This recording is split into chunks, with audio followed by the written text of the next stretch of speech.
Vereadores, senhoras e senhores que nos honram e nos prestigiam com suas presenças, vamos dar início à segunda reunião ordinária do 10º período do ano de 2017. E para isso eu solicito ao vereador Brás Paulo que proceda a chamada dos senhores vereadores. Senhor presidente, boa tarde, colegas vereadores, servidores dessa casa, a todos que nos acompanham aqui nesse plenário e aqueles que nos acompanham também pela televisão e pela internet. Vereador Brás Paulo, presente. Vereador David Antônio Sanches. Presente. Vereador Edmir Linda de Lima Avelar. Presente. Vereador Francisco Carlos Frechiani. Vereador Isaías Martins de Oliveira. Presente. Vereador João Batista Gonçalves. Vereador João Bosco de Castro Borges. Presente. Vereador Lázaro Borges de Oliveira. Vereadora Maria Beatriz de Castro Alves Savassi. Presente. Vereadora Maria Dalva da Mota Azevedo. Vereador Maurício Sérgio Rodrigues. Presente. Vereador Nivaldo Tavares dos Santos. Presente. Vereador Otaviano Marques de Amorim. Presente. Vereador Paulo Augusto Correia. Presente. Vereador Sebastião Souza de Almeida. Presente. Vereador Vicente Paula Souza. Presente. Vereador Walter Geraldo de Araújo. Presente. Senhor presidente, a número regimental. Havendo número regimental, em nome do povo de Patos de Minas e sob a proteção de Deus, eu declaro aberta a reunião. E solicito a vereadora Edmir que faça uma oração suplicando a presença de Deus entre nós. Boa tarde a todos, boa tarde, pessoal presente. Obrigado aí pelas presenças de vocês, colegas vereadores. Como hoje é um dia especial para todos nós, que temos aí o plenário cheio, né? As pessoas buscando realmente um resultado positivo, né, para as suas reivindicações. Nós queremos rezar a oração do Divino Espírito Santo, porque é um dos dons do Espírito Santo o entendimento, para que nós cheguemos no entendimento necessário para todos nós. Em nome do Pai, do Filho e do Espírito Santo. Amém. Ó, vinde Espírito Santo, enchei os corações dos vossos fiéis e acendei neles o fogo do vosso amor. Enviai, Senhor, o vosso Espírito, e tudo será criado, e renovareis a face da terra. Oremos. Deus, que instruísse os corações dos vossos fiéis, com a luz do Espírito Santo, fazei que apreciemos retamente todas as coisas, segundo o mesmo Espírito, e gozemos sempre da sua consolação, por Cristo, Senhor nosso. Amém. Em nome do Pai, do Filho e do Espírito Santo. Amém. Obrigado, vereadora. Eu solicito ao vereador secretário a proceder à leitura das correspondências.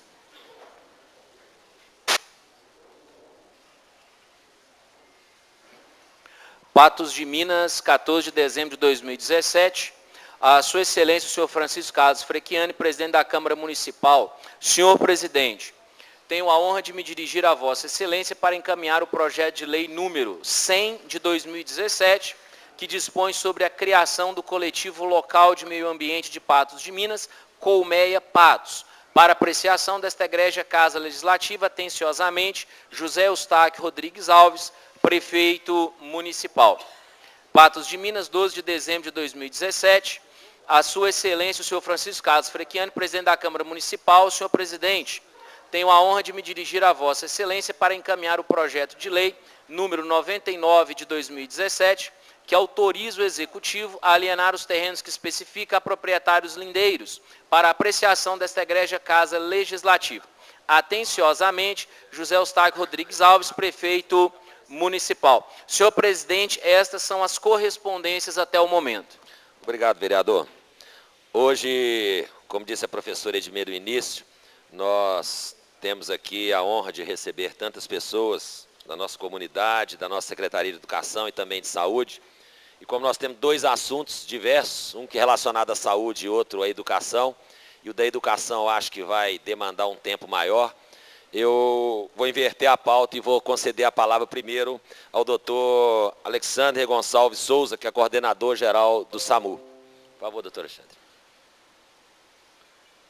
Doutor Alexandre vai falar sobre o atendimento do SAMU em Patos de Minas.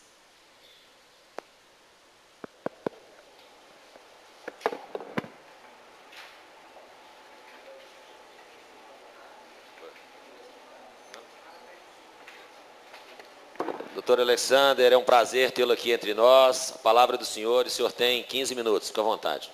Obrigado a todos vocês, senhor presidente, né, Francisco Franchiani, senhor vereador, e no seu nome eu cumprimento todos os outros vereadores aqui presentes. Gostaria de cumprimentar a todos que estão aqui e agradecer a oportunidade de estar aqui explanando um pouco sobre o nosso serviço que está aqui já desde 2004 funcionando em Patos de Minas. A maior motivação que nos trouxe aqui é que, às vezes, nós temos uns protocolos de atendimentos que são bem definidos e isso gera certos conflitos e mal entendimentos sobre como funciona a situação do SAMU. O SAMU é um projeto do governo federal criado em 2004, ou seja, o SAMU de Patos de Minas é um dos 5 primeiros do país, e ele é um programa federal. O que quer dizer com isto? Ele é ligado e sua regulamentação, seus protocolos e termos de condutas vêm todos do governo federal em formas de protocolos, resoluções e portarias. Portanto, o funcionamento dele não é sujeito à vontade de uma Câmara Municipal ou uma Câmara Estadual, né? Existe sim a implementação dos Conselhos Municipais de Saúde que vão influenciar a nível federal e isso vai gerar uma portaria que vai modificar o protocolo. Portanto, espero antes de tudo que vocês entendam que o sistema de funcionamento do SAMU não é uma coisa que vem da nossa cabeça.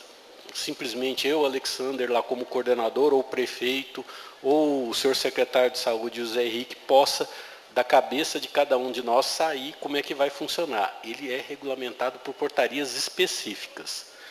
E, como houve certos casos, eu quero começar primeiro explicando o que é o SAMU. Isso daqui é uma resolução do Conselho Federal de Medicina de 2014, ainda em vigor, e ele define bem o que é a normatização, o que é o SAMU. O SAMU é um sistema de atendimento pré-hospitalar móvel de urgência e emergência e é um serviço médico.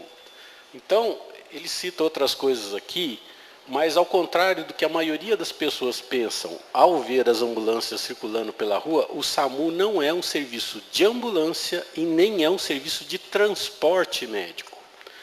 Ou seja, tem que ficar bem claro na cabeça de cada um que ele é um serviço de atendimento. É como se você fosse no hospital, entrasse no consultório do médico no hospital e lá fosse atendido. Portanto, quando a pessoa liga para o SAMU, no 192, ela já está sendo atendida pelo profissional médico. Então, eles falam, mas fazem tantas perguntas, nome, né, identificação, tudo. As perguntas são porque está sendo aberto um prontuário médico. É lógico, por ser uma situação de emergência, ele é sucinto, ele é rápido. Mas a ideia que nós temos é pegar as informações essenciais para abrir um prontuário e, a partir do momento que o paciente está falando com o médico, ele já está recebendo uma consulta médica. É telemedicina, mas é uma consulta médica em todos os termos legais da lei. Se o médico aí, então, julgar necessário, ele vai encaminhar a ambulância ou não. E ele vai enviar a ambulância para quê? Para transportar? Não. Porque, como ele está à distância, ele não pode atender o paciente do telefone. Então, ele tem uma equipe que vai ao local para executar esse atendimento. Essa equipe vai avaliar esse paciente, passar os dados para o médico, e o médico, a partir de então, é que vai definir qual a conduta vai ser dada a esse paciente. Então, o que é a ambulância? A ambulância é simplesmente um meio de transporte para a equipe médica ir lá avaliar a conduta médica. Agora, aí eu faço uma pergunta. Eu chego com uma ambulância e constato que esse paciente é um caso grave. Ele precisa imediatamente ser encaminhado ao hospital. A partir desse momento, a partir dessa constatação que o médico faz, é que a ambulância entra em ação. Ou seja, eu vou dar o primeiro atendimento de urgência no local e eu vou precisar dessa ambulância para transportar esse paciente para o hospital, mas para transportar exclusivamente o paciente de gravidade. Por quê? Eu não posso me dar ao luxo de esperar outro transporte, senão essa pessoa vai ter ou a morte ou uma sequela grave. E isso é que é o objetivo final do SAMU, impedir esse tipo de ocorrência. Aí nós vemos o artigo e deixa bem claro isso. Ó, o serviço pré-hospitalar móvel de urgência e emergência deve obrigatoriamente priorizar o atendimento primário em domicílio. Ou seja, a minha obrigação como SAMU é atender primariamente aquele paciente que está na rua ou no domicílio, mas o atendimento em loco, no local. E não priorizar, transferir. Até que tem o parágrafo, diz bem claro, não é atribuição do Serviço Hospitalar Móvel de Urgência e Emergência o transporte de paciente de baixa e média complexidade na rede, assim como o transporte de pacientes para realizar exames, devendo ser nacionados os transportes correspondentes.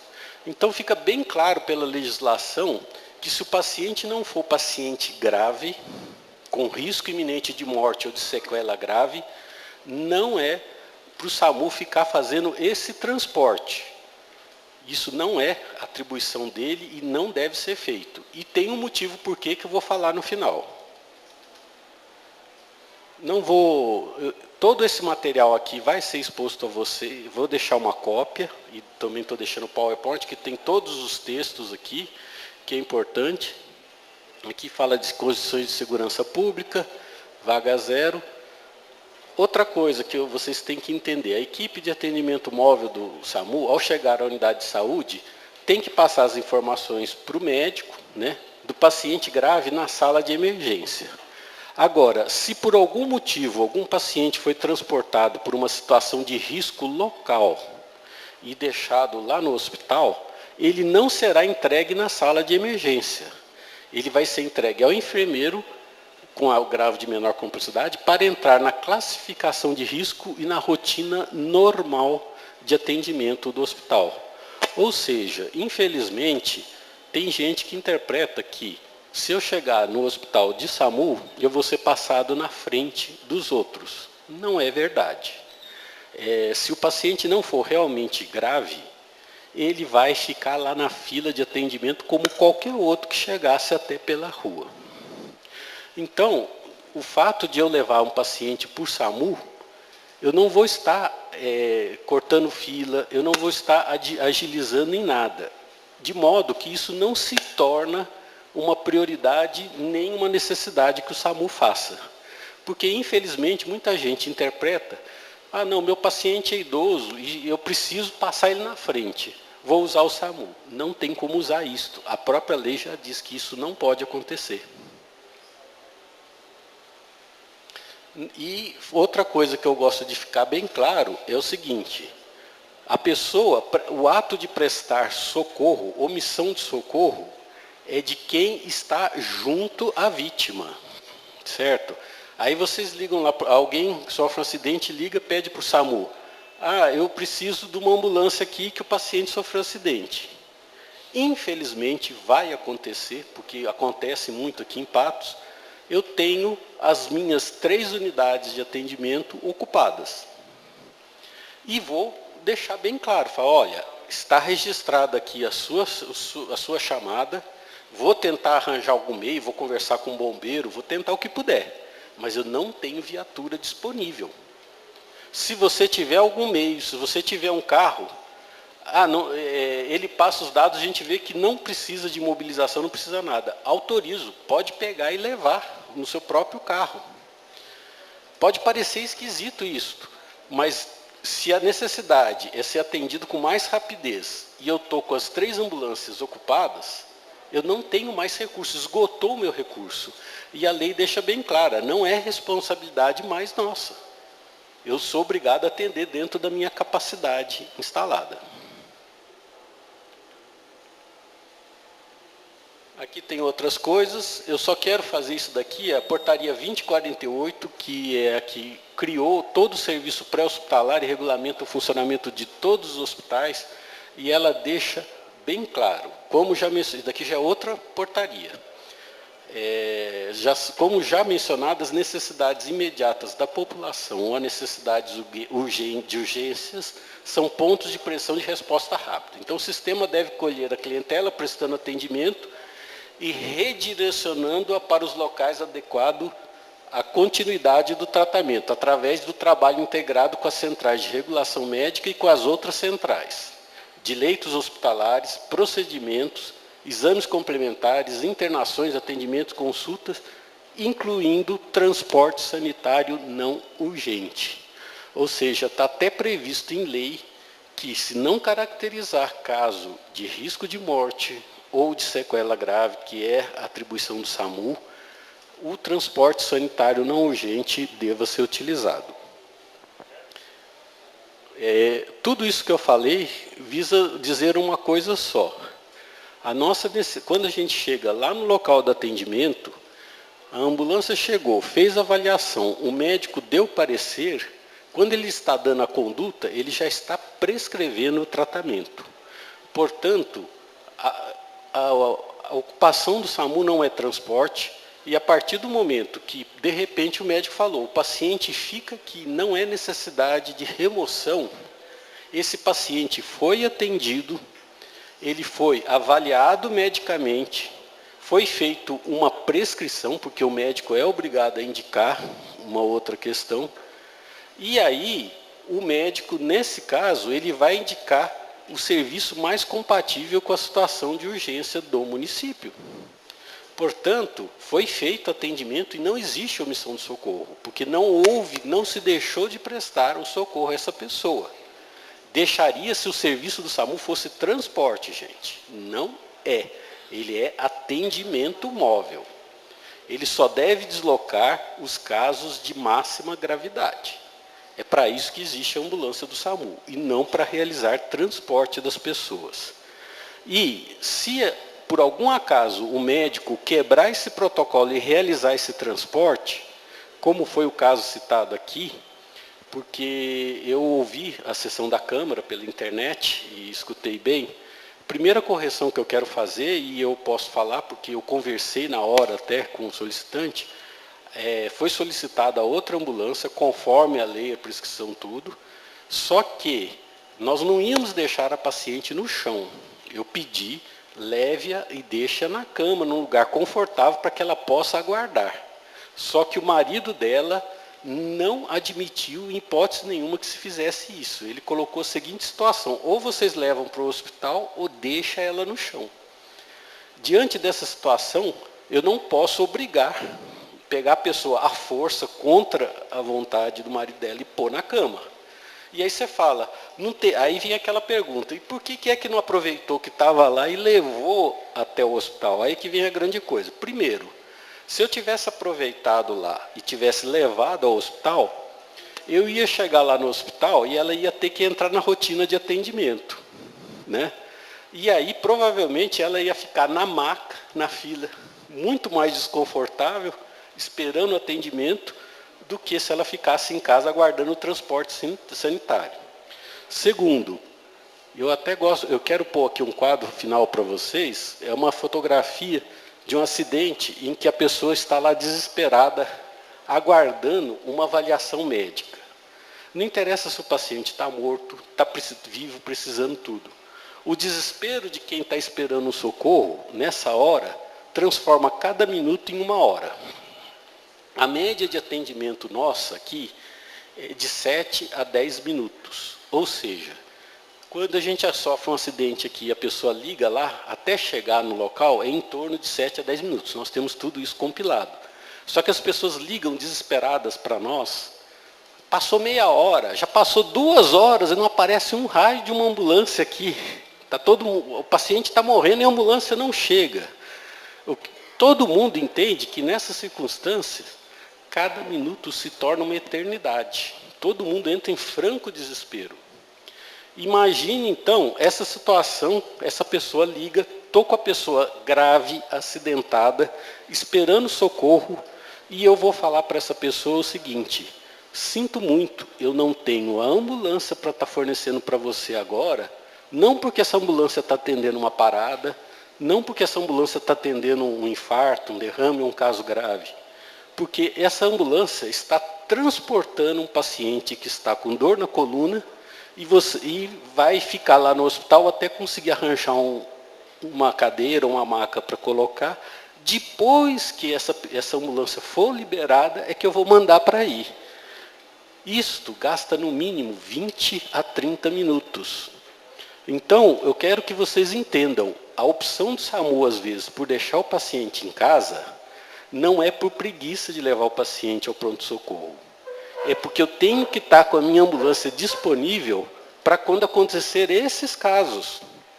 Porque a pessoa que está nessa situação de emergência, ela não consegue esperar 20, 30 minutos. Porque essa única ambulância que eu teria para esse atendimento está carregando um paciente que não é grave. Então, essa é a justificativa maior por que o SAMU não transporta todo mundo. Tá certo? Eu espero que vocês entendam isto. Nós temos 3 equipes. Uma avançada, que fica realmente para parada cardíaca para casos extremos. E somente 2 básicas, que chegam no local, avaliam e, quando é um caso grave, também entram no atendimento junto com a avançada. Se você for pensar bem, só 2 equipes. E não muitas vezes acontece todo dia, nós temos todas as ambulâncias ocupadas. E casos graves acabam tendo que esperar. Agradeço a todos a oportunidade de estar aqui esclarecendo um pouquinho sobre o SAMU. Senhor presidente. Muito obrigado, doutor Alexandre. Cabo Batista. Boa tarde, senhor presidente, doutor Alexandre, pessoal do plenário, servidor dessa casa, pessoal de casa. Esse caso que aconteceu, não foi eu que pedi a vida do senhor aqui, mas foi importante. Então, é um prazer, porque quem ligou foi eu e foi o senhor que me atendeu. Então, é o seguinte, inclusive na reunião anterior, eu tinha feito um elogio aqui ao SAMU e faço, porque eu acho que o trabalho de vocês é brilhante. Porque eu fiquei aí muitos anos na polícia, antes a gente tinha corpo de bombeiro, então eu já cansei de falar, polícia, bombeiro, SAMU, nós não somos convidados a hora que a festa está boa, não. Nós somos convidados a hora que o negócio já bagunçou. Então, eu respeito o que o senhor falou aí, eu acho que o SAMU ele é preparado, tem a resolução, tem portaria para ser cumprida, mas o que acontece com a população?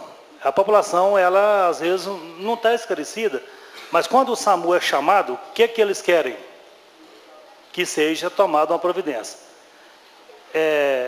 Quando eu elogiei, foi na rua de casa também, foram lá, fizeram um excelente trabalho lá, levaram a paciente para o hospital, perfeito. Como eu já vi em outros acidentes, eu acompanhei muito. Mas nesse dia lá, o que aconteceu? Realmente, a senhora teve um problema lá que ela caiu e foi acionado o SAMU. Eu não vi a viatura do SAMU, foram 3 lá, e eu estava lá em casa, quando me chamaram, o SAMU deixou a senhora ali e foi embora. Eu fui lá conversar com o marido dela, realmente ela estava no chão, perguntei a ele o que aconteceu, ele falou, não, eles estiveram aqui e foram embora. Eu peguei o telefone, então foi o senhor que atendeu, foi tranquilo também, só questionei com o senhor o motivo, o senhor me explicou, igual o senhor falou isso, o senhor falou para mim, mas o problema, o que acontece? O desgaste, porque quem passa, eu falei foi do desgaste aqui, quem passa na rua e vê aquela pessoa ali, apesar que ela está dentro de casa, deitada no chão, o SAMU é criticado, é igualzinho quando criticam um polícia, mexeu comigo. Então, é complicado. E o que aconteceu? Tiveram lá, conversaram com o senhor lá, e eles foram embora, alegando que uma ambulância, isso o marido dela falou, tanto que eu liguei de volta lá na UPA, e alegaram que uma ambulância da UPA iria buscar ela. Eu questionei, falei com o marido dela, por que ela está no chão? O senhor falou que ele não deixou colocar na cama, ele falou, Cabatista, a minha esposa está com problema de coluna aqui. Ela estava gritando lá. Se levar ela para a cama, vai ficar pior, porque lá o colchão é móvel, então ela vai ficar sentindo mais dor. Por isso que ela ficou no chão aqui, realmente foi decisão dele. Mas o que é que me preocupa, gente? quem está assistindo a gente aí, que ela ficou lá, doutor, 2 horas e pouco. Isso foi porque do tempo que nós ligamos até buscar. Mas o mais preocupante é que a ambulância da prefeitura, que foi lá buscar ela, quando o rapaz chegou para buscar ela, ele falou que a Batista, eu estava numa comunidade. Lá tem 2 ambulâncias. De manhã atende só uma e à tarde tem um reforço, que o senhor sabe disso, está no hospital. Então, o que eu preocupo? Aí a ambulância chegou da prefeitura, fez o contorno, colocou ela na garagem da casa lá. Eles não têm uma maca. Eles não têm um colete cervical. Nós pegamos a mulher lá no chão, ela estava gritando, o rapaz estava junto. Pegamos ela no pano, que ela estava deitada lá, colocamos ela em cima do... Esse tem uma maca que levanta, colocamos ela, e ela foi conduzida para o hospital. Ela ficou lá no hospital, lá na UPA, lá à noite, foi transferida para o regional e foi embora um ou 2 dias depois. Não teve fratura, não.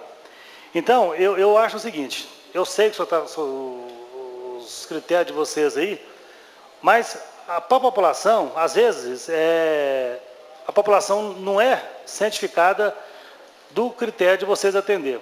Quando chega uma ambulância no local, o povo, é igual quando chega uma viatura do bombeiro ou da polícia, chegou a salvação. E na retirada de vocês ali, é que eu falei para o senhor, o desgaste é grande, para quem está chegando, fica criticando, e a gente vai junto também. Ah, vocês não estão providendo, porque vocês não fazem nada. Então, a minha preocupação é essa. Como o senhor atendeu o pessoal que ligaram para o senhor lá e falou a situação dela, tudo bem que a viatura estava lá. Mas mesmo, se a viatura estivesse lá no esperado, às vezes da prefeitura chegar, foi 2 horas, foi muito tempo para ela chegar. Então, doutor, eu jamais quis criticar o trabalho de vocês. Eu só acho o desgaste de vocês é muito grande por ir no local e não conduzir. Já foi no local? Eu só falar uma coisa importante aí, não interessa, no meu ponto de vista, não interessa se o paciente vai chegar ao hospital, ficar 2, 3 horas para atender, mas o trabalho de vocês, ele levou, deixou lá. Ah, não é prioridade? Mas pelo menos tirou aquela pessoa que estava naquela casa lá, levou para o hospital e tira o desgaste. A pessoa está entendendo? Então, minha reclamação foi essa. Parabéns por você, né, Isaías, que solicitou o doutor aqui. Eu achei que tem que clarear mesmo para a população. Mas eu fiquei contrariado devido ao tempo que ficou lá. E eu acho que quando chega no local, é igual eu falei para o senhor, o povo vê a salvação. Posso só... Essa palavra. Pela ordem, senhor presidente. Só responder a pergunta dele. Agradeço, eu ouvi e sei que eu vi o seu discurso, eu sei que você em nenhum momento criticou o SAMU, eu vi todo o discurso e entendo bem isso. Eu só estou essa oportunidade para esclarecer, porque é o seguinte, eu até peço a colaboração dos vereadores para que entendam que o serviço do SAMU é atendimento móvel e não ambulância. Tá? Não vou criticar, eu sou da Secretaria de Saúde, mas se houve uma falha aí, foi no sistema de transporte de ambulância da prefeitura, que é o transporte sanitário. E outra, a ambulância, quando você fala, por exemplo, não dispõe de colar cervical, não precisa, porque se houvesse a necessidade, tanto da prancha quanto do colar cervical, como o outro condutor falou, me desculpe, mas aí o SAMU falhou. Porque o SAMU, ele carrega justamente isso para o incidente grave específico. O problema que teve ali foi um problema realmente de comunicação. E até assim, não entrei em peculiaridades aqui em caso, porque eu acho que isso é uma coisa de cada paciente e ele deva ser preservado. Mas tinha até outros motivos. Mas, na realidade, o objetivo era que a utilização do SAMU como transporte e como um meio de chegar mais rápido lá no atendimento. O que eu concordo nós temos que melhorar realmente a infraestrutura, inclusive do transporte, para ela não ter que ficar esperando 2 horas. A única coisa que eu peço que vocês entendam é que, às vezes, a decisão nossa, e nós sabemos que isso é muito desgastante para a nossa equipe, tanto é desgastante que tem gente que ameaça até de machucar, de agredir a nossa equipe quando a gente toma essa decisão, é porque quando se toma a decisão de tirar o paciente do local e levar para o hospital, isso implica em deixar aquela ambulância pelo menos meia hora sem poder ser utilizada. E, como eu falei, eu só tenho 2 equipes básicas. Vocês podem não acreditar, Mas às vezes a gente acaba de negar um transporte desse e entra 2 ou 3 ocorrências graves e eu fico sem ambulância no mesmo momento. Então, é uma questão de logística do serviço que pode até parecer que é algo impessoal, não é que a gente não se comova nem sinta a necessidade do paciente, mas é aquela questão, eu não tenho como justificar deixar de atender um paciente grave por fazer um transporte não grave. Mas Não. agradeço os elogios. Pela ordem, senhor presidente. Então, só um segundinho, que é o seguinte, depois eu passar isso. O que eu preocupo, igual o senhor falou, às vezes houve uma falha, porque quando a prefeitura chegou lá com a ambulância, nós chegamos perto da mulher, se você encostasse para ela sentar, ela gritava. Então, por isso que às vezes, como ela estava sentindo dores, mas essa falta de efetivo, esse desgaste aí, isso aí é sério. Eu acabei de falar na reunião passada aqui, e eu falei a irresponsabilidade do governador, do comando geral, porque coloca um polícia na porta do banco. Isso é uma falta de responsabilidade com o ser humano. Então, eu agradeço o senhor pelo esclarecimento aqui. E a população, às vezes, falta o quê? É saber que a situação do SAMU é um jeito e chega lá, não tem como tomar decisão. Isaías. Eu passo a palavra, apesar do Braz e o Maurício ter pedido, eu passo para o Isaías, porque além de ser o presidente da comissão, foi quem convocou o doutor Alexandre. Então, palavra do senhor, vereador. Senhor presidente, demais vereadores, servidores dessa casa, senhoras e senhores que compõem a nossa plenária, a você de casa, uma ótima tarde. Então, doutor Alexandre, primeiro parabenizá-lo, né, pelas explicações aqui, agradecer por ter aceito o nosso convite, né, para que pudesse estar aqui explicando à população como funciona o SAMU, né, porque, como o senhor bem disse, o pessoal às vezes tem aquela ideia de que o SAMU, além de chegar mais rápido, vai furar a fila, né, do hospital, e não é assim que acontece.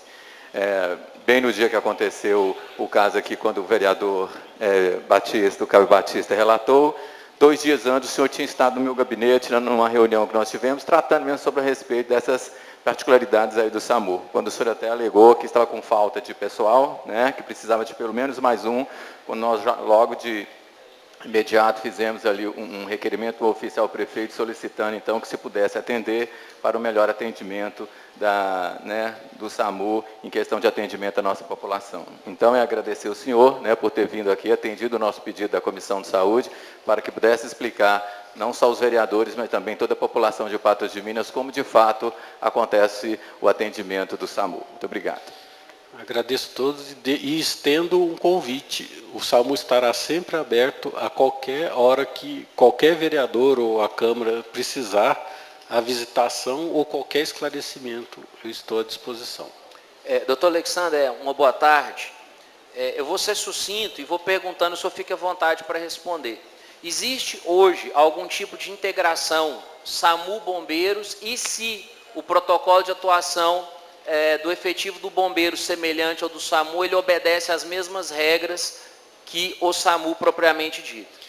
Bem, a primeira coisa que eu tenho, houve um convênio anterior com o SAMU, a Central 193 até hoje funciona junto com a 192, lá dentro do prédio da Unipam, mas oficialmente não existe mais o convênio, né, de integração entre SAMU e bombeiros. São unidades que operam separadas, formalmente.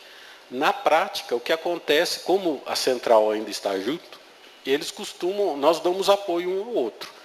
Né? Quando falta, às vezes, viatura para a gente ajuda, eles pedem, solicitam ocorrências, e eles também buscam apoio na hora de encaminhar um paciente, pegar orientação, etc. Mas, formalmente, não existe mais esse acordo. E o protocolo do bombeiro, ele é uma unidade de segurança pública, e o SAMU é uma unidade de saúde. São protocolos diferentes que visam objetivos diferentes. O final é a vida humana, mas os métodos como isso ocorre são diferentes. Portanto, o bombeiro não é submetido à regulação médica. E isso torna muito diferente o sistema de atendimento. O bombeiro, sim, ele tem uma unidade de resgate.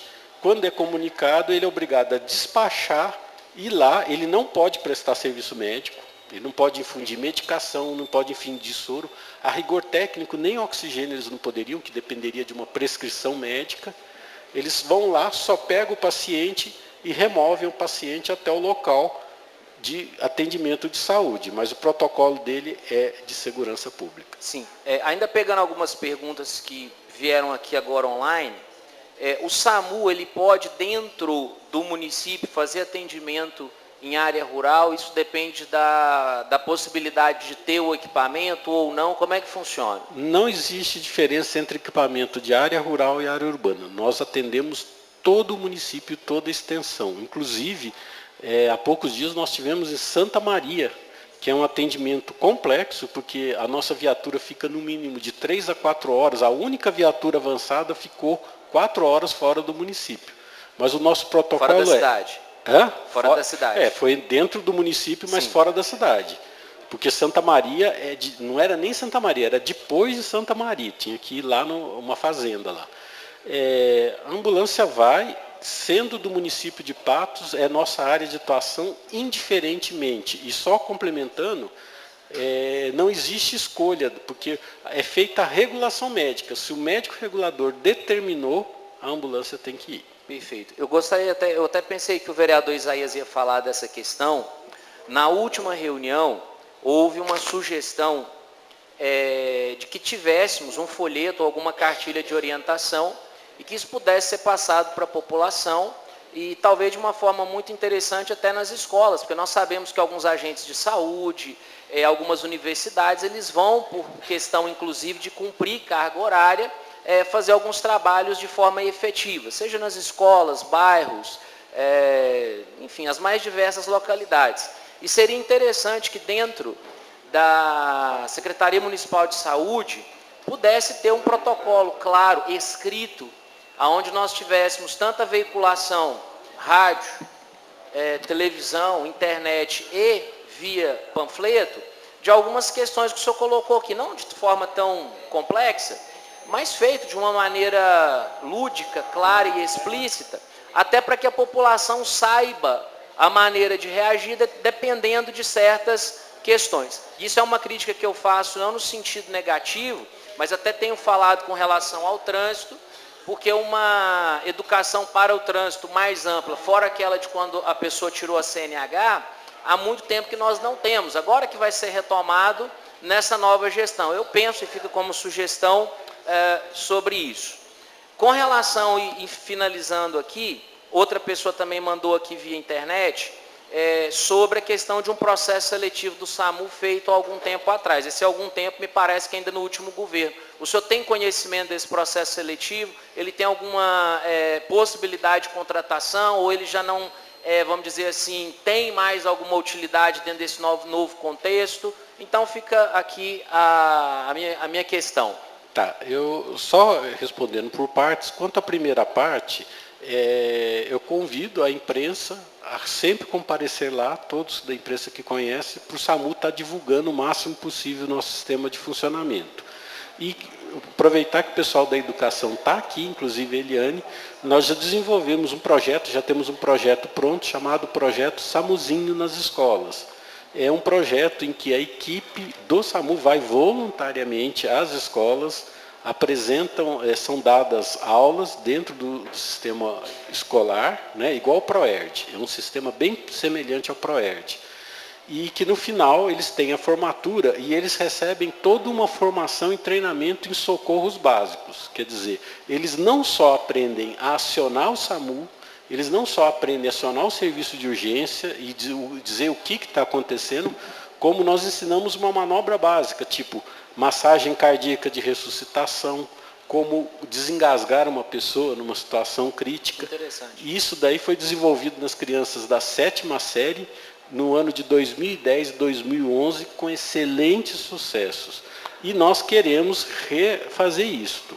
Ainda não entrou na grade escolar, porque nós tivemos que reestruturar todo o SAMU agora, inclusive compra de novos equipamentos, novas ambulâncias entrando, tudo, quer dizer, nós tivemos que fazer uma reforma em todo o SAMU, agora que nós estamos concluindo, e se Deus quiser, ano que vem, nós pretendemos entrar com toda a força nessa parte, porque é aquilo que eu falo, o SAMU também, com essa formação de socorristas mirins, vamos dizer assim, nós pretendemos ajudar as pessoas, porque salvar uma vida não depende só do profissional de saúde, depende de todos nós. O conhecimento tem que ser universal. Isso quanto à primeira parte.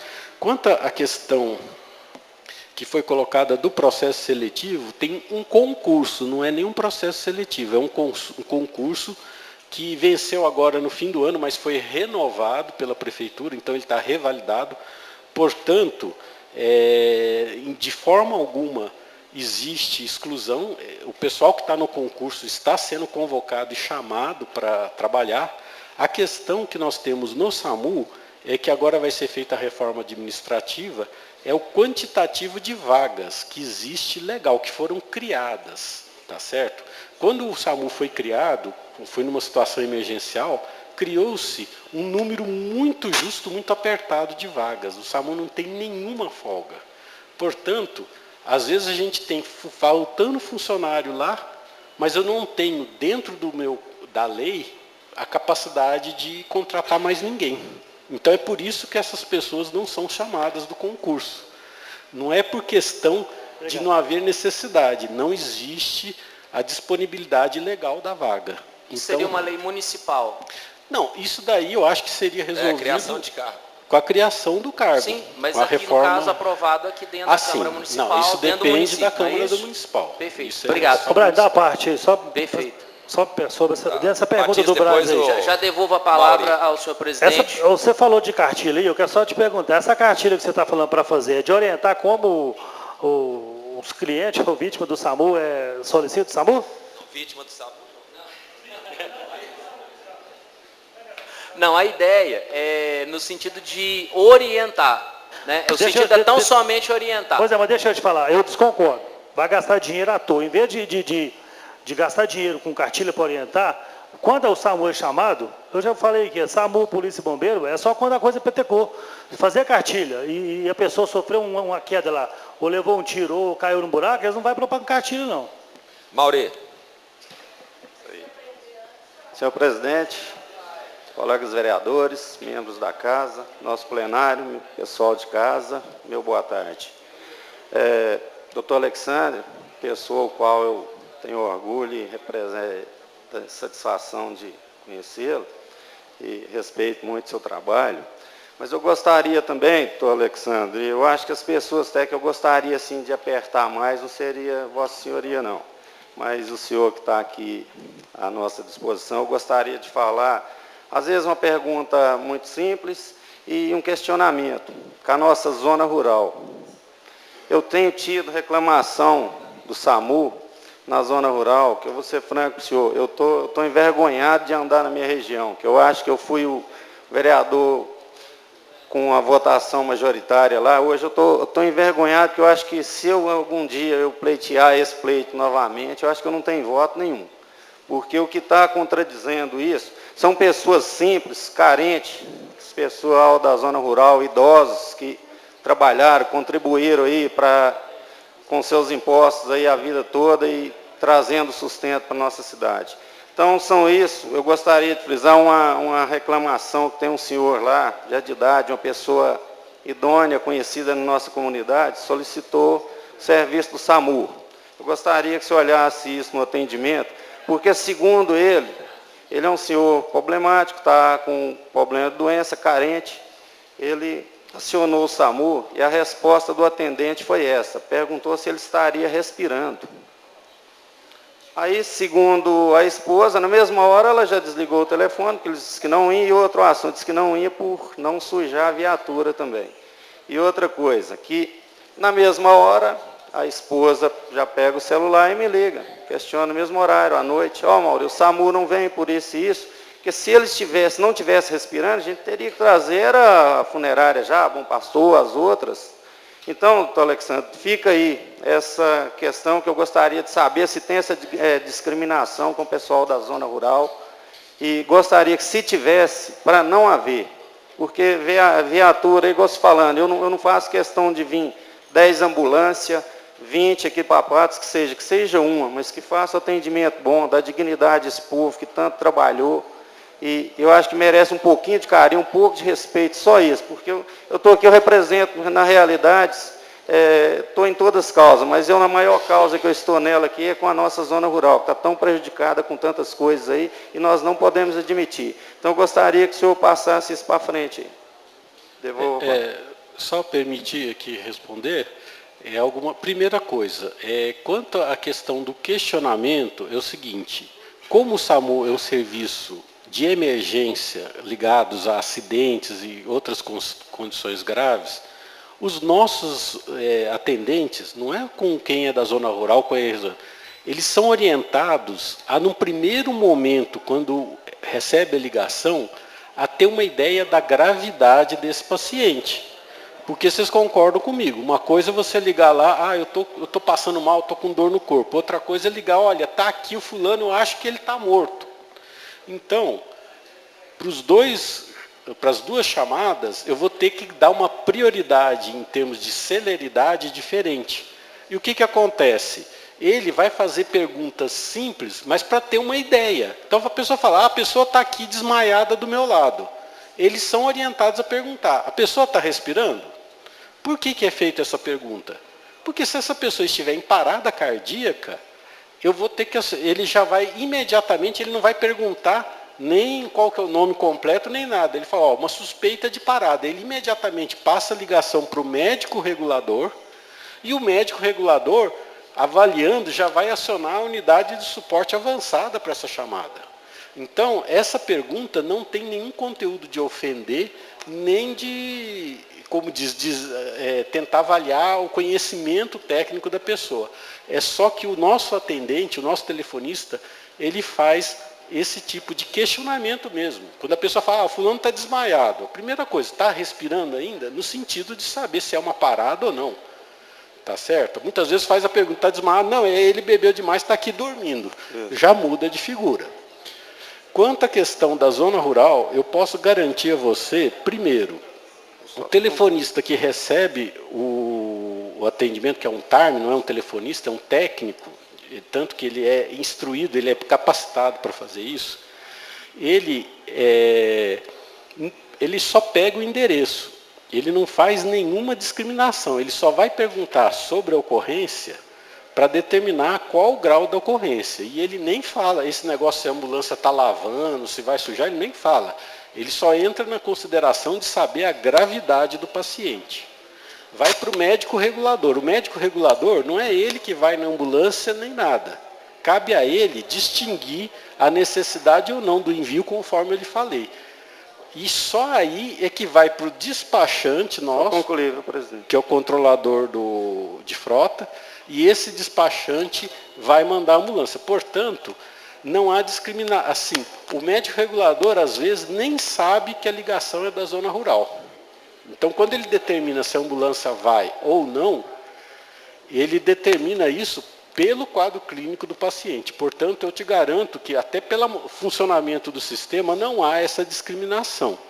O problema é que às vezes surge com a zona rural e aí volta no mesmo problema que foi do outro caso que temos na zona urbana. Existe uma demanda de pacientes que precisam de transporte no setor de saúde. E eles, como veem a ambulância do SAMU, eles veem no SAMU um meio de transporte. Então, infelizmente, eles têm uma expectativa, às vezes, errada sobre o serviço do SAMU. Eles ligam lá, meu pai está aqui, é um problema de saúde, precisa ir lá no hospital para fazer um curativo, não sei o quê. Eu não tenho como utilizar o SAMU por isso, nessas condições. Igual eu falei, eu tenho chamadas de zona rural que me tiram a ambulância 4 horas. Portanto, as chamadas de zona rural, que não forem casos que realmente configurem uma emergência médica, não tem como, como diz, vou lá dar uma espiadinha, vou tirar uma ambulância 4 horas do município para dar uma espiada no indivíduo, você sabe. Então, doutor, é realmente mais complicado nesse sentido, somente assim. Doutor, eu agradeço a resposta. Eu gostaria de deixar aqui algum problema que o senhor tiver aí em questão de cobrar também, essa casa aqui está à disposição do senhor, eu como vereador e todos. Agora, eu gostaria de frisando aí, esse restante que não foi, a minha região são 16 quilômetros. Então, eu acho que gostaria, assim, se tivesse a possibilidade de dar uma resposta esta altura, e sei que todos lá estão assistindo, a Zona Rural está ligada na gente agora lá. Eu gostaria de frisar e deixar bem claro que eu estou à disposição 24 horas. Assim que ligar, eu quero que, a hora que acontecer este assunto, eu quero que me liguem, mesmo como foi feito. E agora eu vou cobrar de Vossa Senhoria. Viu? Obrigado. Obrigado. Boa tarde. Palavra, Paulinho. Boa tarde, senhor presidente, companheiros vereadores, vereadoras, pessoal do plenário, servidores dessa casa, meu amigo doutor Alexander. Vou ser bem breve, doutor Alexander. Só queria saber de Vossa Senhoria e de você, qual a sua opinião, por exemplo, das unidades do SAMU hoje, elas ficarem na UPA, já que as informações que nós temos, as principais ocorrências são mais dessa parte de cima, não daquela parte Peluso, Céu Azul, Gramado. Rapidamente, fala o seguinte, nós temos um problema de logística. Eu tenho 3 ambulâncias, a avançada é reservada, eu tenho 2 básicas. O que acontece é o seguinte, primeiro, as 2 básicas, Patos cresceu demais. Hoje, quando a gente pega, não é só questão aqui, a região aqui nossa aqui tem Quebec, que é um bairro novo, Quebec 2, estão surgindo novos bairros e está expandindo muito. E essa região aqui até recebe uma certa cobertura do SAMU. Agora, quando ocorre um acidente, por exemplo, lá no Ipanema, na Avenida JK, ou mesmo na região central ali mais para o lado do Jardim Paulistano, as minhas viaturas tem dia que gastam 15 minutos para chegar lá. O trânsito da cidade aumentou muito, houve uma piora grande. Então, estrategicamente, sempre houve a necessidade de ter uma segunda base mais próximo do outro lado da cidade. Porque, infelizmente, a nossa área de cobertura lá estava ruim. Como nós perdemos, antigamente existia essa base, era no posto do Várzea, ficava ali atrás do cemitério, essa base foi desativado, esse posto de saúde mudou para um lugar que não comporta mais a ambulância do SAMU. E nós não temos nenhum outro lugar onde a gente possa acomodar a ambulância do SAMU, optou-se por levá-la para a UPA para fazer a função de base 2. Além do que, nós estamos com um processo agora em que o hospital regional está muito seletivo quanto à entrada de pacientes nele. E está chegando na UPA casos de traumas, às vezes até mais graves. Diante dessa situação, houve a necessidade da gente deixar pelo menos uma viatura do SAMU, que é uma UTI móvel, junto à UPA, por um motivo simples. Se chegar um paciente grave, vamos supor que ocorra um atropelamento em frente à UPA, essa pessoa entra em estado grave na UPA. A UPA não é hospital, ela não tem centro cirúrgico, não tem capacidade de atendimento. Mas, pelo menos, tem o médico da UPA e tem a ambulância do SAMU. Ele imediatamente pode pôr esse paciente na ambulância e vir com ele até o regional. Então, a ideia que se colocou da ambulância do SAMU na UPA é, primeiro, dar cobertura a esse lado da cidade, que, infelizmente, estava ficando, às vezes, até 20 minutos de atendimento. Nós queremos voltar a ter um prazo máximo de 7 minutos, né? Esse é um dos objetivos. E o segundo objetivo é dar uma retaguarda à UPA nessa nova situação que ela está vivendo, para que ninguém morra lá, que numa situação crítica não tenha como transportar esse paciente. Nós temos hoje 3 equipes, correto? 2 básicas e uma avançada. 3. É suficiente? Olha, para atendimento de emergência, urgência, O problema de se falar em 3 equipes entra naquele. Enquanto você olhar o SAMU como exclusivamente para atendimento de emergência, dá conta. Mas se a gente for olhar a necessidade de transporte do município, é muito maior. Então, eu acho o seguinte, eu te digo que para Patos, 3 viaturas está ótimo, dá para atender a emergência realmente, eficazmente, desde que a gente tenha uma rede de transporte sanitário também adequada. Por quê? O desnível, quer dizer, se a rede de transporte sanitário não der o suporte necessário, aí, sem querer, vai sobrecarregar o SAMU. E aí essas 3 ambulâncias realmente serão muito poucas. Doutor, para encerrar, nós sabemos que os servidores fazem uma escala de plantão, correto? Lá na UPA, quando não tem aquela chamada, os servidores têm o seu local de descanso, correto? A informação que eu tenho, está ocorrendo que esses servidores do sexo feminino estão na mesma sala, no mesmo quarto, tendo seu tempo de descanso com outro servidor do sexo masculino. Então, eles nos pediram para passar para você, ver uma possibilidade que se arrume outro quarto, outra situação, para que não possam ficar os dois do mesmo sexo, né, no mesmo quarto, que é um pouco constrangedor, principalmente para a mulher. Colocar só para as pessoas que, assim, isso foi um problema porque a UPA realmente tem pouco espaço, né? Primeira coisa que eu quero deixar claro, que aquilo lá não é um quarto, é um local de descanso. Quer dizer, é só enquanto entre uma chamada e outra a pessoa possa dar uma relaxada. Sim, a pessoa não vai pôr pijama, não vai dormir lá, Mas é constrangedor. Não. Principalmente para a mulher. Eu concordo com você. Aí, quando surgiu, nós tínhamos esse problema. Mas esse problema já existia desde a base anterior do SAMU, porque lá nós não tínhamos espaço. Quando foi para o Centro Clínico da Unipam, que tem 10 quartos lá, aí nós conseguimos separar. O problema que nós temos hoje é que na UPA, além de não ter o espaço, o que nós até pudemos oferecer no primeiro momento foi solicitar que o nosso técnico de enfermagem, que é mulher, feminina, ficasse no quarto junto com as técnicas de enfermagem da UPA. O grande problema é que a própria UPA não separa técnica de técnico. Lá tem o quarto de descanso dos técnicos. A grande maioria é mulher. Nós colocamos que, assim, na impossibilidade da gente ter outro quarto, que a nossa técnica possa estar utilizando o quarto dos técnicos de enfermagem da UPA.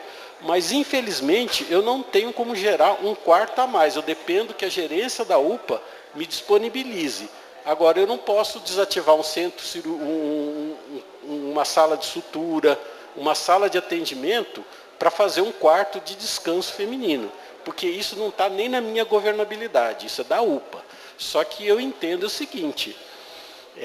foi disponibilizado, assim, não é que não se deu opção para essa pessoa, porque vieram até me cobrar, disse, não, eu sou um ditador, estou mandando, não, falei, não, a gente criou um espaço adequado, um lugar de descanso, onde as pessoas ficam com traje, e se ela se sentir constrangida, ela poderia ficar junto com as técnicas de enfermagem da UPA, essa opção. Agora, infelizmente, o resto escapa à minha governabilidade, assim, Tudo bem, acima do que eu posso resolver. Tudo bem, obrigado. Devolvo a palavra ao presidente.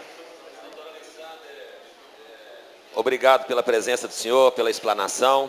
Nós todos aqui temos a certeza e reconhecemos, não só no senhor, mas em toda a sua equipe, o espírito cristão. Sabemos que nenhum profissional de saúde escolheu essa área para fazer com que as pessoas sofram. É justamente o inverso. Então, nós sabemos que quando o senhor chega lá, o senhor sempre chega para fazer o melhor. Não só o senhor, mas estou generalizando a toda a sua equipe. Evidente que temos conflitos, é a nossa função, é a função da comissão, é a obrigação dos servidores públicos vir aqui prestar esclarecimentos e nós estamos satisfeitos e agradecemos a sua presença. Muito obrigado. Obrigado a todos mais uma vez a oportunidade de estar aqui e volto a afirmar, o SAMU está de portas abertas a qualquer necessidade e convido todos a visitar quando puderem. Bom, senhores, dando continuidade à nossa reunião, eu quero lembrar aos colegas e pedir a atenção de todos, por gentileza, porque nós vamos tratar de um assunto aqui que é uma convocação da secretária de Educação, que nós vamos falar sobre a contratação de professores apoio. Nós temos mães de aluno, nós temos professores e temos secretário. Nós não trataremos aqui de casos isolados nem da solução, do caso do fulano ou do ciclano. Nós trataremos institucionalmente da forma de contratação de professores apoio. Não cabe a nós, na Câmara de Vereadores, e nem os técnicos que aqui estão hoje, discutir as necessidades dessas crianças. Essa não é a nossa função. E por isso eu vou pedir encarecidamente aos presentes e, sobretudo, aos vereadores que poderão usar da palavra. Vamos preservar ao máximo as crianças que estão aqui. Inclusive, peço a gentileza aos câmeras que não filmem essas crianças, não exponham essas crianças na televisão, porque nós estamos ao vivo. Vamos tratar da coisa de forma institucional. E aí eu quero convidar, primeiramente, a senhora Rejane Maria Caetano e a senhora Natália Souza Andrade, mãe de aluno e representante dos professores, apoio respectivamente. Elas irão falar dessa questão de contratação. Mais uma vez eu quero pedir que não citem nome de crianças. Tá? Muito obrigado. Pela ordem, senhor presidente, até Isaías. que elas chegam à tribuna, nesse ofício que nós convidamos a secretária para vir aqui também, irá falar sobre o remanejamento dos alunos da zona rural também, não é isso? Ótimo, então muito obrigado. Obrigado, só isso. Tá, primeiro com a mãe e com a professora, até porque tem crianças, Certo, às vezes correto. elas têm outras coisas para fazer, a criança às vezes vai cansando. Essa questão do remanejamento nós vamos tratar com a secretária ao final. Isso. A senhora Rejane? Isso. Dona Rejane, um prazer tê-la aqui, a senhora fica à vontade. Muito obrigado pela presença. Boa tarde a todos. Eu, como mãe da Júlia Alessandra, aluna da Escola Jacques Correia, estou aqui para falar dos contratempos que a gente teve durante esse ano. A Júlia ela é portadora de uma epilepsia muito grave, de difícil controle, sem patologia definida, mas ainda em estudo na medicina, por ser considerado uma doença rara. No ano de 2015, a Júlia teve início à escola regular pela primeira vez, após laudo médico, constatando o problema de saúde dela, e logo passou por uma triagem na Secretaria de Educação, onde foi definido que a Júlia necessitaria de um professor apoio com formação e especialização para os cuidados com ela na escola. Porém, no ano de 2015, ela teve início à escola, mas ela estava muito comprometida com o problema de saúde dela, não estava respondendo ao tratamento. E mesmo assim foi feito o trabalho com a professora apoio. Ela ficou por um período dependente da cadeira de rodas. E a Júlia ela teve ganhos satisfatórios nesse ano na parte de socialização. Na alfabetização ela não teve ganhos devido a esse comprometimento dela. Mas ela concluiu o ano bem, teve uma socialização boa com os colegas, com a equipe da escola. E no ano de 2016, ela iniciou o ano bem, já estava respondendo ao tratamento, já tinha deixado a cadeira de rodas e começou com a professora apoio, com formação especializada, inclusive trabalhou na APAI durante 10 anos.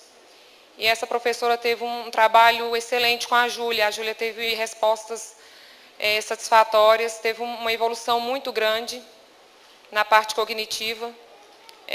Na alfabetização ela teve desenvolvimento, na socialização, foram documentados o PDI dela, o portfólio com registro de momentos mais importantes dela dentro da escola. Ela participou de todas as atividades dentro da escola e concluiu o ano muito bem. Ela surpreendeu todos que acompanharam ela, da equipe de escola, todos que estavam ali trabalhando com ela, ela se surpreendeu. Teve uma evolução muito grande, muito satisfatória. Foi deixado na escola esse PDI e esse portfólio para que no ano de 2017 desse continuidade a esse trabalho com a Júlia. Mas no mês de fevereiro, eu procurei a escola ao retorno das aulas e foram me informado que não tinha sido contratado o professor para a Júlia, que eu teria que aguardar por um período de uma semana. Eu aguardei, não tive respostas e procurei a escola, cobrei da escola e foi me passado que eu teria que aguardar, que não tinha tido essa contratação e que seria estagiário, não seria um apoio com formação. Eu aguardei até o final de março, que foi quando a Júlia deu início às aulas, bem no finalzinho de março, e foi com o estagiário. A estagiária mesmo me informou que não estava preparada, que a Júlia seria a primeira criança que ela trabalhava com deficiência, que ela não tinha nenhuma especialização, mas que tentaria. Eu deixei a minha filha com ela na escola durante 2 dias, ela não conseguiu realizar o trabalho, não tinha nenhuma especialização e abandonou o caso. E durante esse ano foi toda uma perturbação, porque aí contrataram novos estagiários e não deram certo. A Júlia começou a ter comportamentos agressivos que antes ela não tinha, era a forma dela expressar que não estava certo. Ela unhava, ela cuspia e foi esse transtorno até o mês de julho, que foi quando entrou as férias. E no retorno às aulas, no meio do ano das férias, a Júlia estava novamente sem professor. Ela ficou o mês de agosto todinho sem aula, sem frequentar a escola. Ficou em casa. No mês de setembro foi quando novamente contrataram um estagiário. Ela retornou à escola e não deu certo novamente, ou seja, foram 5 estagiários que a Júlia passou por elas. E nenhuma deu certo e a Júlia regrediu. Tudo que ela tinha ganhado no ano de 2016 foi perdido, porque criança com deficiência cognitiva tem que ser trabalho diário, constante, tem que ser estimulado. Então ela teve toda essa perca do ganho de 2016. A professora Lázara, aqui presente, viu todo o transtorno que estava causando a Júlia, e eu, como mãe, também psicologicamente já estava abalada devido a cobranças, correndo atrás, se disponibilizou por causa de a aluna dela que estava comprometida com a saúde, estava de licença e não estava frequentando a escola. Então a Lázara procurou a direção da escola, se disponibilizou a ficar com a minha filha e eles liberaram. E a Júlia teve uma adaptação muito boa com ela. Aquela agressividade já não tinha mais, já estava aquela criança que era calma, tranquila. E o período de setembro até agora foi muito curto para estar trabalhando com a Júlia a alfabetização. Não teve como, mas ela teve uma socialização ótima, ela voltou a ter a socialização e está muito bem agora nessa questão de socialização na escola. Então eu estou aqui para reivindicar que esse ano de 2018 que sejam reavaliados, que o que seja de direito da minha filha, que seja adequadamente, né, para que ela possa ter o professor, porque ela tem os laudos médicos, onde fala que ela não pode ficar sozinha, não tem como. Ela tem perca cognitiva, ela tem perca motora, ela tem que ser acompanhada, ela tem crises convulsivas, ela teve crises convulsivas no período de 2016, mas a professora, como era uma profissional, ela evitou quedas dela, não tive nenhum problema quanto a isso. Então eu espero que isso se resolva adequadamente. A gente só está lutando pelos direitos das nossas crianças, aquilo que está na lei que seja cumprido, né, os direitos seja cumprido. 9 anos. Obrigada a todos, boa tarde. Muito obrigado, dona Rejane. A Natália, desculpa. A Rejane, que vai falar agora, né? Ah, tá, a Natália. Não, então estava falando certo. Obrigado, dona Rejane. E agora a professora Natália. Pode ficar à vontade, professora. Boa tarde a todos. Eu gostaria de trazer aos senhores vereadores e à sociedade patense algumas informações, né, a respeito das atribuições e formas de contratações dos professores apoio e sobre o trabalho que é feito com esses alunos com deficiência e a inclusão escolar. Então, eu vou ser bem breve, eu vou procurar ser breve. Sei que o tempo é limitado, vou fazer uma abordagem geral da situação, vou seguir um roteiro para ser bem objetivo. Então, nós estamos aqui, os professores apoios, mães, estamos aqui juntamente com a Rejane, representando as mães, né, das crianças com deficiência, para pedir o apoio dos senhores vereadores. Para isso, a gente gostaria de informar como que está sendo esse nosso trabalho com as crianças com deficiência e as condições de trabalho dos professores de apoio na rede municipal. Então, de acordo com a Lei Federal 13.146, 6 de julho de 2015, instituiu a Lei Brasileira de Inclusão das Pessoas com Deficiência, conhecida também como Estatuto da Pessoa com Deficiência.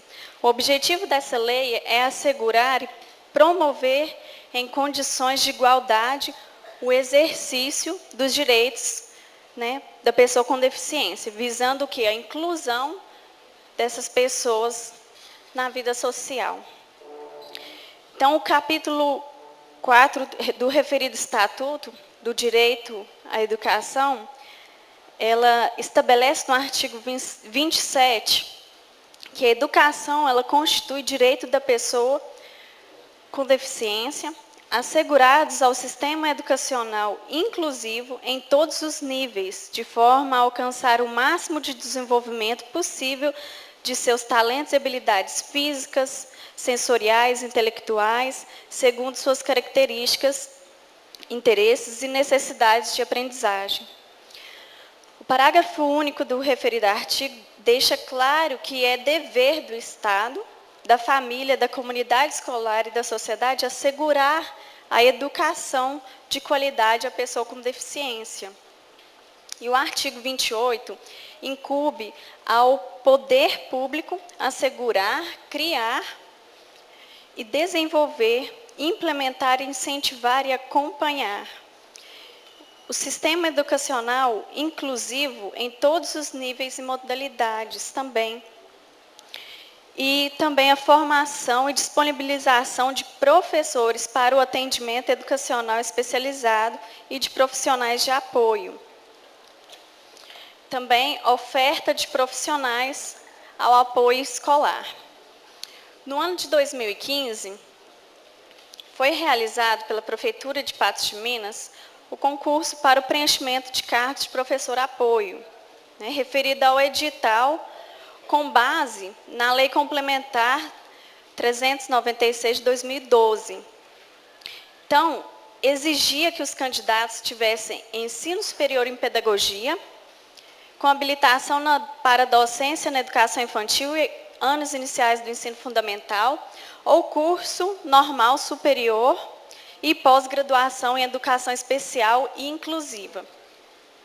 O edital definiu os principais requisitos e atribuições do professor apoio, que dentre eles eu vou expor alguns para a ciência de quais são essas atribuições do professor apoio. Atuar de forma colaborativa com o professor regente da classe comum para definição de estratégias pedagógicas que favoreçam o acesso do aluno com necessidades educacionais especiais ao currículo e sua integração no grupo. Promover as condições para a inclusão de alunos com necessidades educacionais especiais em todas as atividades da escola. Desenvolver formas de comunicação simbólica, estimulando o aprendizado da criança da linguagem expressiva, pois algumas das crianças não têm a comunicação, para preparar também material específico para o uso dos alunos na sala de aula, uma adaptação que nós fazemos dos materiais para que a criança realmente seja inclusa ali, ela se sinta parte da sala que ela está ali presente, porque eles entendem que se eles realmente estão inclusos ou não, eles sentem isso. Então, um dos nossos atributos é fazer essa interação, como se fosse uma ponte mesmo, de socialização dessas crianças. Então, nós adaptamos esses materiais, provas, mapas, outras atividades também, para que eles sintam que realmente fazem parte daquele grupo. Então, prover também recursos de comunicação aumentativa e alternativa, adaptar esses materiais, como disse, identificar o melhor uso, o melhor recurso de tecnologia que atenda às necessidades dos alunos, no caso, tecnologia assistiva, de acordo com a habilidade física e sensorial atual e promova sua aprendizagem por meio da informática acessível. Ampliar o repertório comunicativo do aluno por meio das atividades curriculares da vida diária. Ser professor com a competência de dar o apoio ao professor educador também, esclarecendo dúvidas, se disponibilizando para realmente uma parceria seja feita em benefício da criança. proporcionar os apoios necessários para o aluno com deficiência possa ter sucesso escolar numa classe, assegurar o apoio pedagógico, possibilitar a recuperação e apoio complementar nas matérias que o aluno com deficiência tenha mais dificuldade em assimilar na classe regular, em compreender certas partes de conteúdos ou aulas, executar com empenho e trabalho assíduo em mútua colaboração e entendimento com o professor referência, assegurando uma escolaridade estimulante ao aluno com deficiência e a toda a classe também no seu conjunto, incrementando o desenvolvimento de valores ligados à cidadania com a turma e a escola. Então, nós viemos aqui hoje abordar os grandes desafios do professor apoio nessa situação, para o cumprimento de todas as atribuições, além de o fato da contratação dos estagiários. Nós vemos que os estagiários, eles não têm essa formação necessária para estar lidando com essas crianças, né? Inclusive, dentro da lei, a gente vê que está havendo um equívoco entre atendente pessoal, né, que é uma pessoa que dá todo o suporte apenas nas atividades básicas, e quanto ao profissional de apoio, que é uma pessoa qualificada, um profissional, se remete a uma pessoa especialista naquela função. Então, por essa lei 3.146, deve atuar em o profissional de apoio, ele deve atuar em todas as atividades escolares também. Não é só a parte de auxílio na alimentação, nos cuidados de higiene, mas também nas necessidades educacionais e em todos os níveis e modalidades de ensino. Então, o profissional realmente ele precisa estar preparado. Assim como a mãe Rejane disse, o próprio estagiário reconheceu que ele não está preparado para lidar com essas crianças. Diante disso, nós estamos aqui hoje para analisar a orientação técnica e pedagógica para pais sobre o atendimento ao aluno com deficiência a partir de 2018. Tanto os professores de apoio quanto os pais de alunos com deficiência, nós fomos surpreendidos recentemente com a divulgação dessa orientação técnica. Essa orientação técnica veio pelo Núcleo de Apoio à Inclusão Escolar, da CEMED, e vai vigorar a partir de 2018. Os pais que começaram a receber essa orientação técnica questionaram, dentre outras questões, os alunos diagnosticados com transtornos de déficit de atenção e hiperatividade, que é o TDAH, e transtorno opositor desafiador, TOD, e outros transtornos não contarão com profissional de apoio. A começar por esse item. Também, casos mais complexos serão analisados pelo Núcleo de Apoio à Inclusão da CEMED, sendo que a diretoria da escola deverá solicitar também semestralmente aos pais desses alunos com as deficiências acima citado, TDAH, TOD e outros transtornos, um relatório de acompanhamento médico ou psicológico. Diz ainda a orientação que em 2018 será oferecido profissional de apoio escolar por turma, nas escolas, na modalidade coletiva e não mais individual.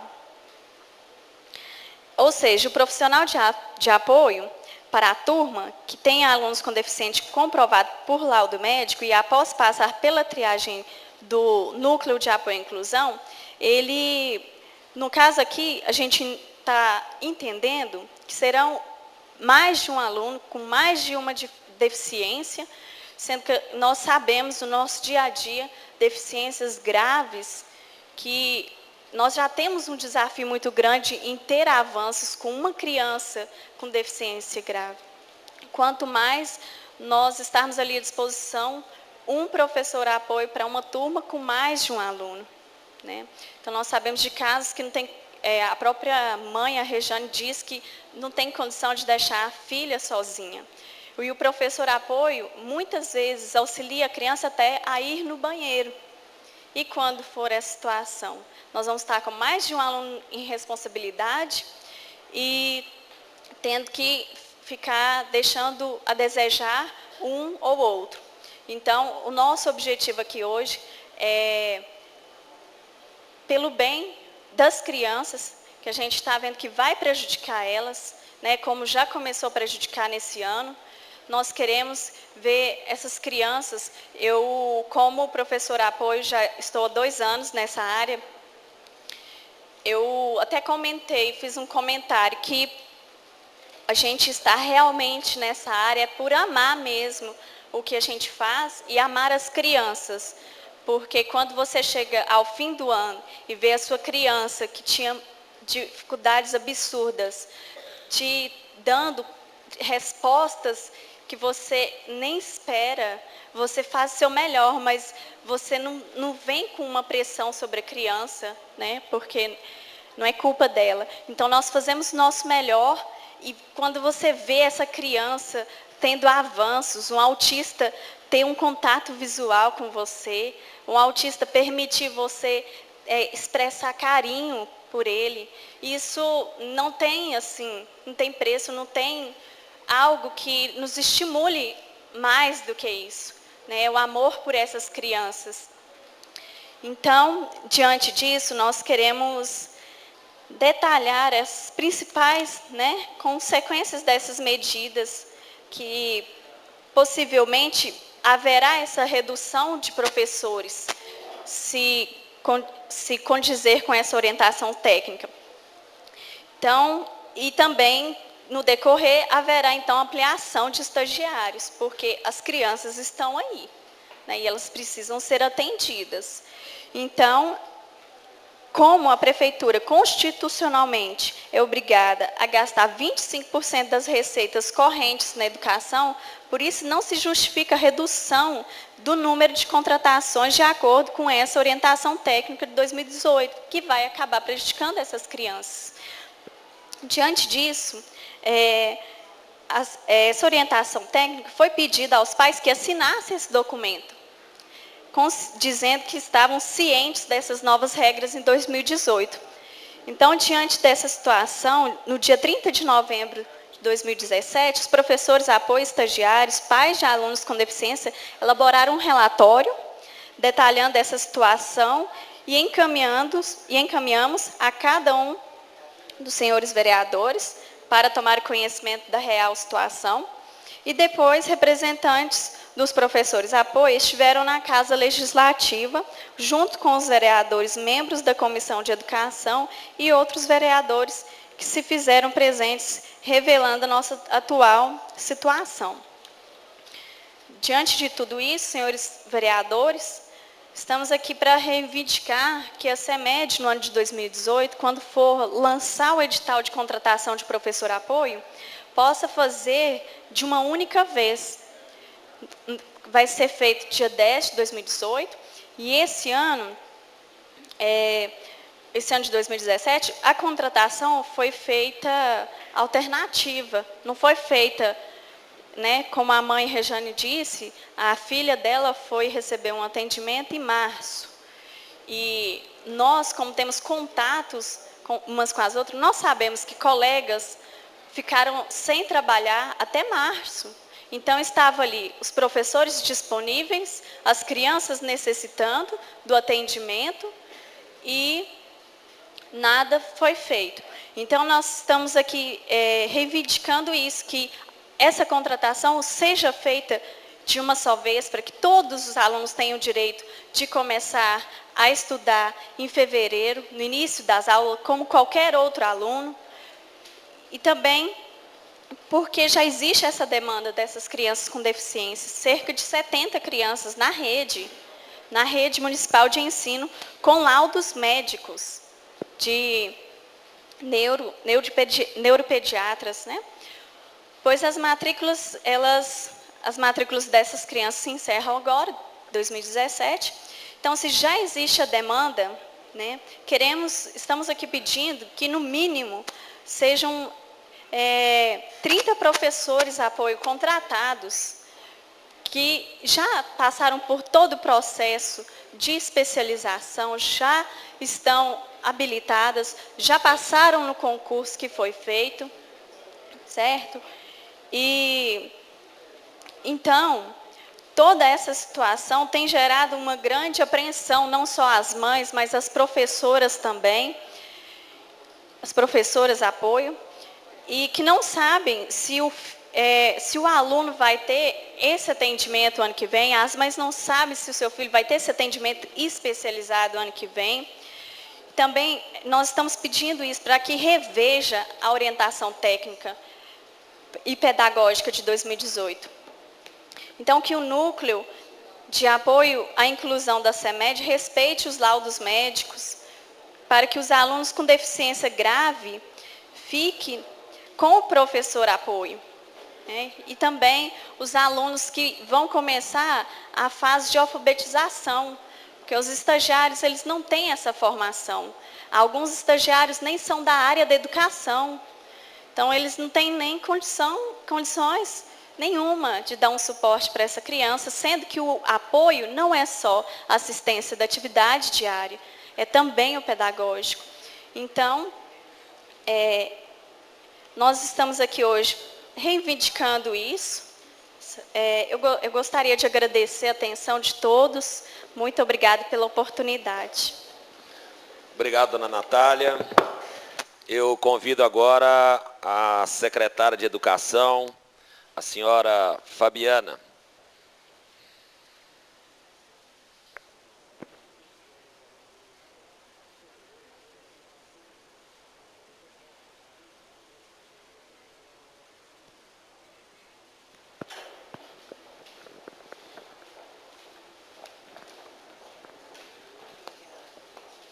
Para passar os slides.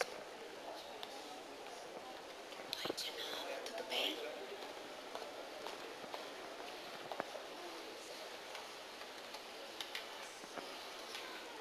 Fabiana, seja bem-vinda, é um prazer recebê-la. A palavra é da senhora, fica à vontade. Boa tarde a todos, presidente, vereadores, todas as pessoas que estão aqui hoje na plenária, né? Profissionais da educação, familiares de crianças. Eu reconheci vários pais que estão aqui hoje. Agradeço, né, essa oportunidade de interlocução mesmo, de diálogo, de prestar esclarecimentos. Isso é fundamental, né, que esse espaço seja dado e que a gente possa conversar, né, sobre o contexto da educação do município, sobre dificuldades enfrentadas, sobre encaminhamentos adotados. Isso é muito positivo e muito válido, né? Eu até coloquei ali uma frase, ela ficou o tempo todo, eu tenho certeza que algumas pessoas já leram, né, que fala sobre isso, sobre a importância de parar, né, de fazer uma parada, uma interrupção de fato, para olhar, para pensar, para refletir e também para compreender. Eu começo dizendo, né, que na educação contemporânea, eu até falei sobre isso no dia que eu estive aqui na Câmara para fazer um diagnóstico sobre o plano diretor, né, a educação, eu disse que um dos grandes desafios da educação contemporânea é a inclusão. Então, nós conversamos sobre isso naquele dia, né? Então, considerando a educação contemporânea